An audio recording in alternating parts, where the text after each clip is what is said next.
Assalamualaikum warahmatullahi wabarakatuh. Apa kabar semuanya? Alhamdulillah, luar biasa, Allahu Akbar. Ya, pada kesempatan kali ini, pada pembelajaran hari ini, alhamdulillah kita dapat melaksanakan Zoom meeting kembali, ya walaupun masih dalam keadaan daring. Bagaimana kabarnya? Sehat ya? Oke, sebelum kita memulai pembelajaran, silahkan kita berdoa bersama-sama. Berdoa dimulai.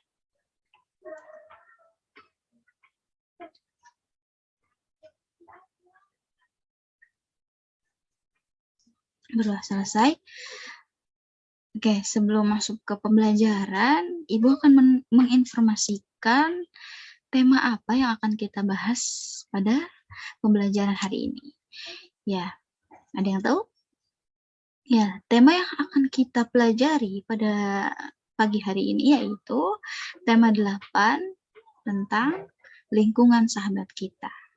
Nah, di tema 8 ini kita akan mempelajari subtema 3, yaitu usaha pelestarian lingkungan dengan pembelajaran 1. Oke. Nah, Ibu akan menampilkan PowerPoint materi.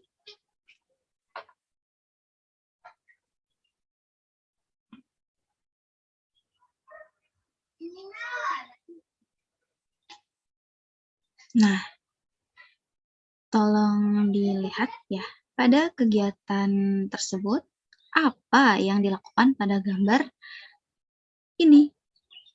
Oke, apa? Ya, betul ya. Jadi gambar tersebut menunjukkan kegiatan penanaman pohon atau biasa disebut dengan reboisasi. Nah, apa kaitannya dengan materi yang kita bahas? Tentu berkaitan ya. Di situ ada upaya kita untuk menjaga lingkungan, melestarikan lingkungan. Kemudian, tujuan dari kegiatan itu apa sih? Nah, kegiatan penanaman pohon bertujuan untuk menghijaukan lingkungan ya, tentunya dengan tanam tanaman berdaun hijau agar lingkungan kita tetap lestari. Nah, kemudian memang manfaatnya apa yang bisa kita rasakan dengan menjaga lingkungan itu? Ya, tentu dengan menjaga lingkungan atau dengan melakukan kegiatan itu, manfaatnya ya kita bisa mendapatkan lahan tidur, kemudian seperti air mengalir yang bersih, jernih. Nah, sedangkan air itu merupakan pokok kebutuhan kita ya, untuk minum, untuk memasak, untuk mandi.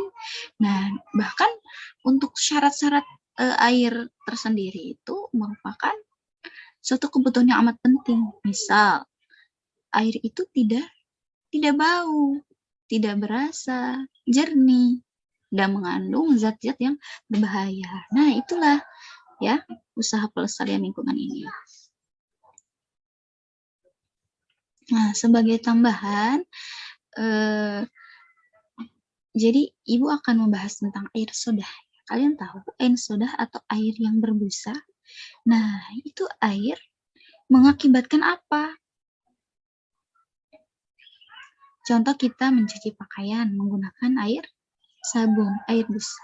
Nah, itu sebenarnya akan mengurangi kualitas pakaian kita menjadi kusam. Nah, itulah. Berarti di sini ada kualitas air ya. Kualitas air ini sangat berarti, sangat berguna untuk kebutuhan kita sehari-hari. Nah, lalu Apa saja sih syarat-syarat air yang bisa kita gunakan? Nah, tadi Ibu sudah membahas. Nah, betul Azhar. Jadi syarat air yang bisa kita gunakan yaitu air yang jernih, tidak berasa, tidak berbau, tidak mengandung zat-zat berbahaya. Nah, lalu bagaimana kualitas air yang dapat digunakan untuk mencuci pakaian? Nah, ya betul, tentunya air jernih ya, tidak mengandung larutan-larutan zat yang berbahaya sehingga nanti menimbulkan pakaian kita menjadi kusam bahkan luntur ya. Nah, lalu kan tadi kita membahas tentang untuk mencuci air. Bagaimana dengan untuk menyiram tumbuhan, tanaman. Nah, tentu ya sama. Kualitas airnya harus jernih, harus baik, harus tidak mengandung zat-zat berbahaya. Karena apa yang terjadi? Ya, tumbuhan akan mati, tumbuhan akan layu, sehingga pelestarian lingkungannya terganggu. Nah, Ibu akan membentuk beberapa kelompok menjadi beberapa kelompok. Nah, pada pembentukan kelompok ini silakan nanti teman-teman atau anak-anak lo membahas materi mengenai pentingnya ketersediaan air bersih bagi kehidupan kita, bagi kehidupan manusia. Nah, oke. Jadi gini, upaya apa yang bisa kita lakukan untuk menjamin ketersediaan air bersih? Ya, siapa yang tahu? Ya, tentunya ya kita harus bisa menjaga kelestarian atau ketersediaan air ya. Jadi air yang ada, air bersih ya, tidak dikotori dengan zat-zat yang berbahaya, kemudian menggunakan air dengan secukupnya. Nah, adapun kalau kita mencuci menggunakan sabun misalkan, nah itu secukupnya saja. Nah, kemudian, setelah ini silakan nanti dipresentasikan hasilnya bahwa air itu upaya apa yang bisa kita lakukan untuk pelestarian air ya.